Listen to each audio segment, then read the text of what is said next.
Hey everyone, welcome back to the channel. In today's video, I'm going to show you how to fix sync module not connecting to Wi-Fi.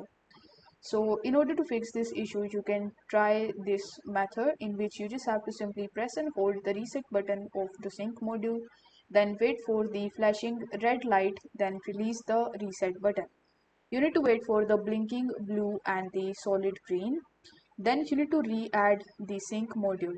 If that doesn't work, you just have to simply do the second step in which you just have to unplug the sync module, then press and hold the reset button of the sync module while unplug. While holding the reset button of the sync module, plug in the sync module. You need to wait for the red light to show up, then release the reset button. After that, you need to wait for the blinking blue and the solid green, then you need to just re-enter the sync module. So with the help of these two methods, you are definitely going to fix this issue.